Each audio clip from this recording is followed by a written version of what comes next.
Morning students, कैसे हो आप सब? वंडरफुल ना? यस, हमारा पहला चैप्टर कंप्लीट हो चुका है। टेस्ट भी आपने बहुत अच्छा दिया। कंग्रेचुलेशंस। जो जीते हैं विनर्स ध्रुव एंड सुमित। तो आज हम स्टार्ट कर रहे हैं अपना सेकंड चैप्टर। और सेकंड चैप्टर हमारा है पूरा यूरोप। आप घूम के आ चुके हो ना? तो यूरोप से घूमते घूमते चलिए अब अपने देश में आ जाइए। तो सेकंड चैप्टर है हमारा नेशनलिज्म इन इंडिया। ये इंडिया का map, it represents our patriotism. National flag means we love our country. तो नेशनलिज्म इन इंडिया जो यूरोप में हमने पढ़ा वैसा ही अब हम पढ़ने जा रहे हैं कि इंडिया में नेशनलिज्म कैसे आया।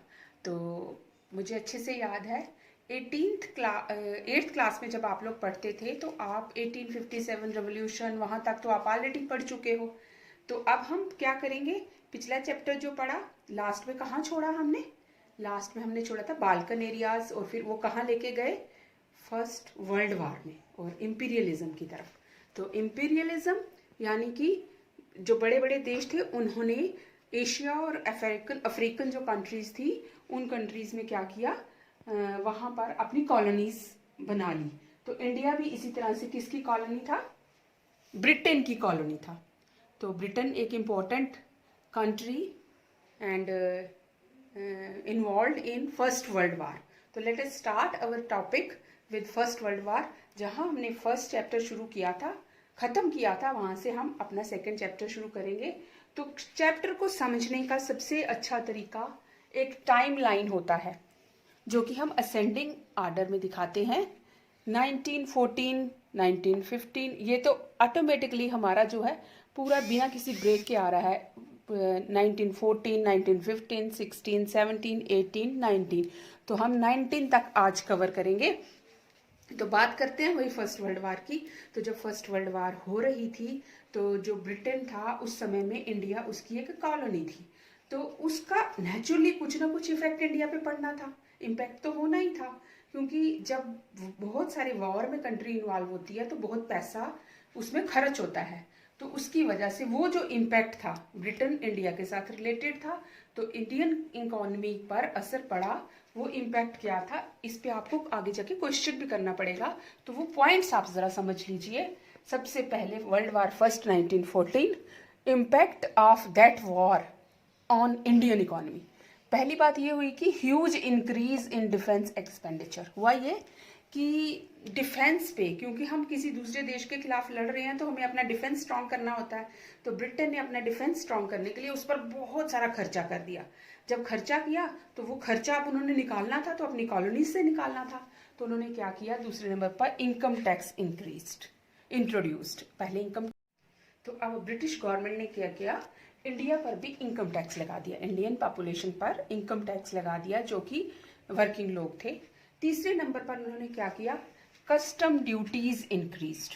कस्टम जो ड्यूटी लगती है, जो जितनी भी चीज़ें होती हैं, जो गुड्स एंड सर्विसेज होती हैं, उन पर जो टैक्स लगाया जाता है वो कस्टम ड्यूटी होती है। तो वो कस्टम ड्यूटी भी उन्होंने बढ़ा दी पैसा कमाने के लिए।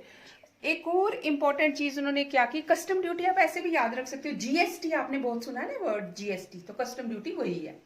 तो फोर्स्ड रिक्रूटमेंट इन आर्मी, ये क्या किया उन्होंने, जैसे नेपोलियन ने एक समय पहले किया था। तो इंडिया में जो जवान लोग थे उनको अपनी आर्मी बढ़ानी थी, तो उन्होंने इंडिया के जवानों को जबरदस्ती गांव से उठाकर आर्मी में भर्ती करना शुरू कर दिया। उसी समय में वो जो वार वाला समय था, उसी समय में क्रॉप फेलियर हो गया, क्रॉप अच्छे से नहीं उगी। क्रॉप कुछ ऐसी स्थिति बनी कि क्रॉप फेलियर हुआ जिसकी वजह से शॉर्टेज ऑफ फूड हो गया। तो शॉर्टेज ऑफ फूड होने से क्या होता है, जब चीज़ कम होती है, जब फूड कम होता है, लोगों की डिमांड ज़्यादा होती है तो प्राइजेस बढ़ते हैं। तो एकदम से बहुत ज़्यादा प्राइजेस फूड आइटम्स के भी बढ़ गए।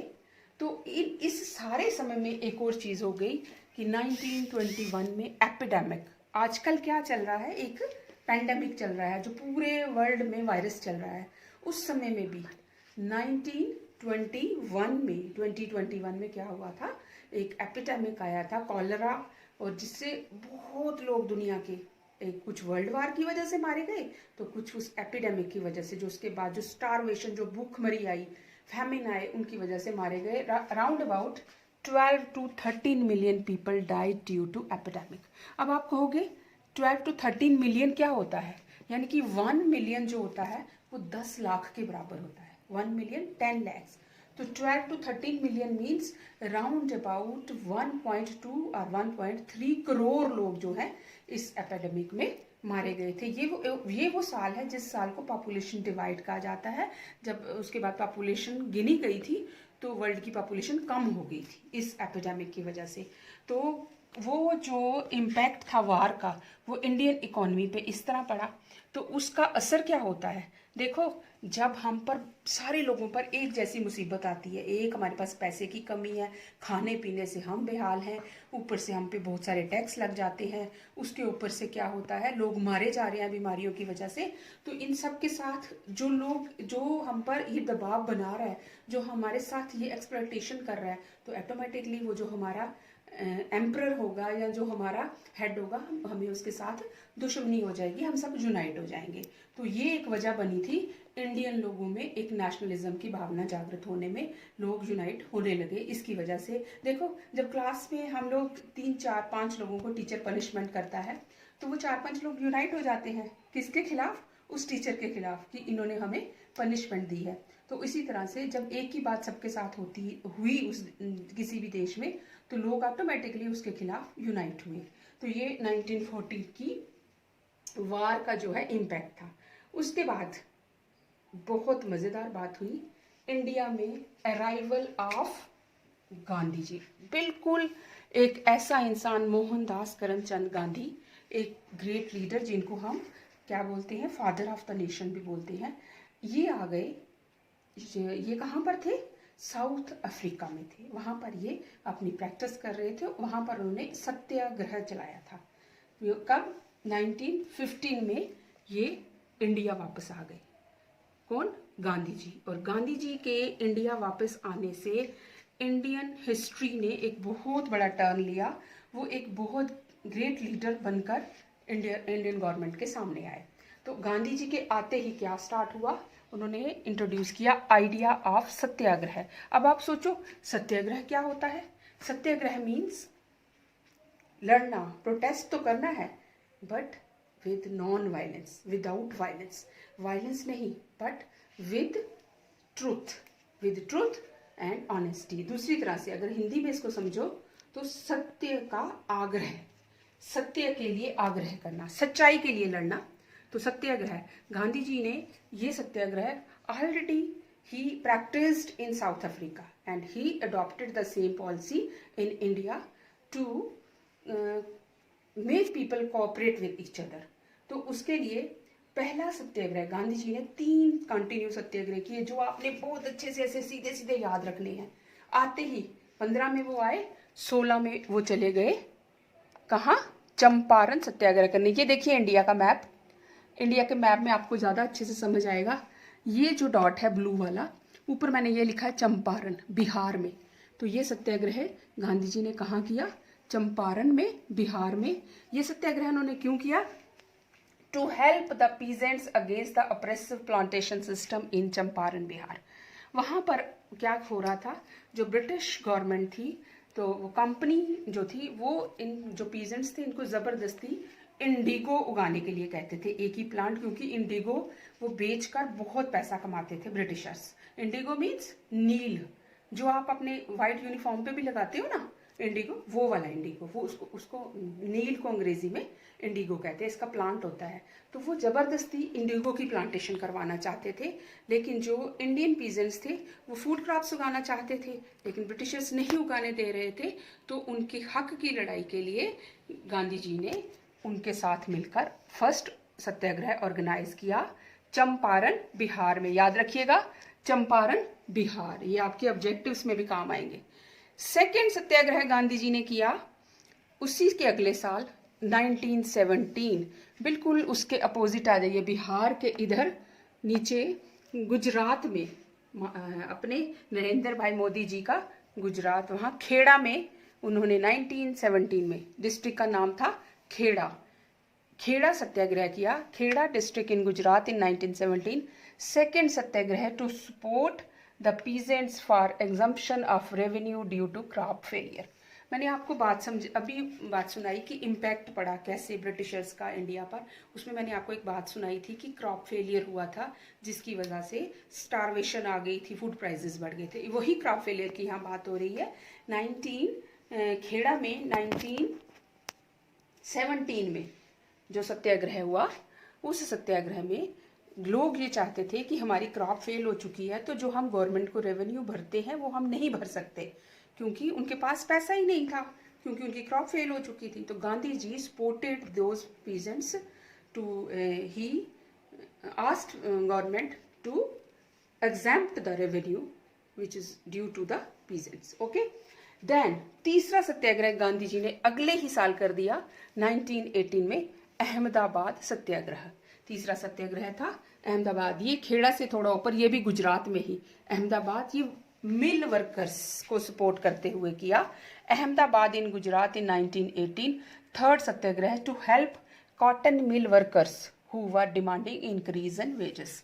जो मिल्स में वर्कर्स काम करते थे उनको बहुत कम वेजेस दिए जाते थे, तो वो अपनी वेजेस को इंक्रीज, वेजेस मीन्स तनख्वाह, पेमेंट, सैलरी, तो वो उसको बढ़ाना चाहते थे। वो क्या चाहते थे कि हम इतनी मेहनत करते हैं, इतने घंटे काम करते हैं, तो हमारे वेजेस जो है बढ़ाए जाएं। तो गांधी जी ने उनकी उस जो राइट, जो ट्रुथ की लड़ाई थी, उसके लिए उनके साथ सपोर्ट किया। ये उनका तीसरा सत्याग्रह था। और फिर ये तीन सत्याग्रह उनके सक्सेसफुल हुए। तो गांधी जी के दिमाग में एक बात आई कि जो इंडिविजुअल मैं एक एक जगह जाके सत्याग्रह कर रहा हूँ, तो क्यों ना पूरे इंडिया को ही यूनाइट किया जाए और एक पूरे ऑल ओवर इंडिया सत्याग्रह चलाया जाए। और उसकी एक वजह थी, उसकी वजह एक इम्पॉर्टेंट एक्ट था जो कि ब्रिटिशर्स ने इंडियंस पर लगाया था। वो एक्ट था रॉलेट एक्ट। कौन सा एक्ट था? Rowlatt act. ये 1919। और ये रॉलेट एक्ट था क्या? वेरी इंपॉर्टेंट, क्योंकि ये अगेन आपके लिए एक क्वेश्चन है, एक शॉर्ट नोट भी है। रॉलेट एक्ट क्या था? 1919 में अंग्रेजों ने क्या किया, एक इतनी ज़्यादा इनॉर्मस पावर्स मिल गई उनको कि वो किसी भी पॉलिटिकल एक्टिविटी को सुप्रेस कर सकते थे। Gave enormous powers to repress political activities. इसके अंतर्गत क्या हो सकता था? किसी भी पॉलिटिकल लीडर को मर्जी से पुलिस उठा के ले जाती थी, जाके जेल में बंद कर देती थी, उनके खिलाफ कोई मुकदमा नहीं चलता था और 2 साल के लिए तो उनको जेल में रहना ही पड़ता था। ये था detention of political leaders without trial. कोई ट्रायल नहीं चलता था, ना तो पुलिस स्टेशन में, ना ही कहीं किसी कोर्ट में। तो बिना किसी को मतलब घर वालों को या लोगों को पता ही नहीं होता था कि वो कौन सी जेल में बंद है। तो बड़ा ये एक सुप्रेसिव, ये बहुत एक ज़बरदस्त इंडियंस के खिलाफ एक एक्ट था रॉलेट। तो ये अंग्रेज़ों का एक बहुत खतरनाक वाला डोमिनेंस था। लोग इससे बहुत भड़के हुए थे। तो इस भड़काव में गांधी जी ने सोचा कि उसके अपोजिशन में, रॉलेट एक्ट के अपोजिशन में उन्होंने क्या किया, 6 अप्रैल 1919 को रॉलेट सत्याग्रह चला दिया। इसमें पूरे इंडिया को, सिटीज़ स्पेशली को इन्वॉल्व कर दिया रॉलेट एक्ट में, रॉलेट सत्याग्रह में। तो क्या कहा गांधी जी ने, क्या करो कि आप लोग बिल्कुल शॉप्स वगैरह बंद कर दो। तो गांधी जी की कॉल पे या आम लोग सब यूनाइट हो गए। तो उन्होंने शॉप्स बंद कर दी, बड़ी बड़ी रैलीज ऑर्गेनाइज की, फिर स्ट्राइक्स कर दी पूरे इंडिया में, बैंकों में, हर जगह पे उन्होंने क्या किया, हमला कर दिया इंडियन लोगों ने।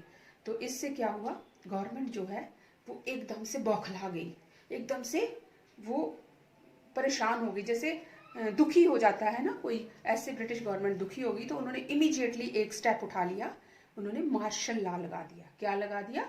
Martial law. और मार्शल लॉ क्या होता है? मार्शल लॉ मीन्स जैसे इमरजेंसी लगना। पुलिस के हाथ से पावर ले ली गई और उसकी जगह पावर किसके पास चली गई? आर्मी के पास, मिलिट्री के पास। और वहाँ जब आर्मी को ये पावर मिल गई तो उसमें हेड कौन था आर्मी का? उसमें जनरल डायर। जनरल डायर को मेन पावर्स दे दी गई मार्शल लॉ लगाकर। उसके बाद एक इम्पॉर्टेंट इंसिडेंट हुआ जो मैं आपको ऑलरेडी दे चुकी हूँ। 13 अप्रैल 1919 को जलियांवाला बाग मैसेकर हुआ। ये हुआ जब जनरल डायर बन गया। इससे पहले 10 तारीख को एक स्ट्राइक हो रही थी, वहां पर सैफुद्दीन किचलू और डॉक्टर सत्यपाल मलिक को उन्होंने अरेस्ट कर लिया। तो लोग जो हैं, उस दिन बैसाखी थी 13 अप्रैल 1919, 13 अप्रैल 1919 को बैसाखी वाले दिन इन्होंने डिसाइड किया कि जलियांवाला बाग में, वहाँ मेला लगता था, हर साल लगता था।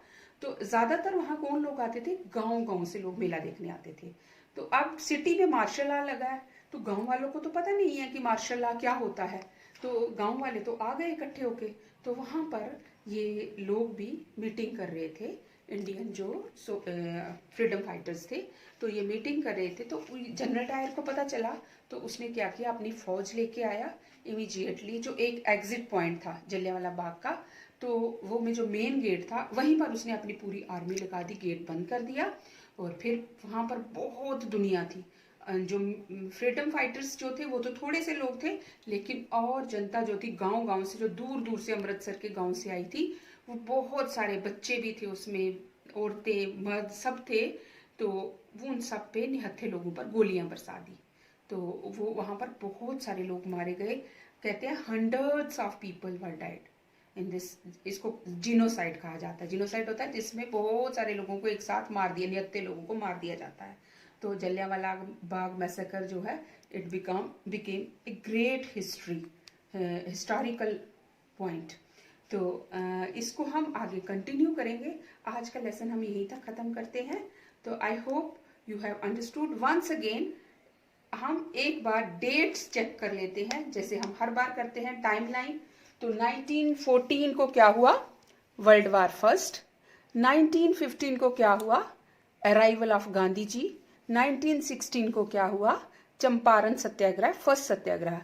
1917 खेड़ा सत्याग्रह, सेकंड सत्याग्रह। 1918 अहमदाबाद सत्याग्रह। 1919 में रॉलेट एक्ट सत्याग्रह। और 1919 में ही जलियांवाला बाग मैसेकर।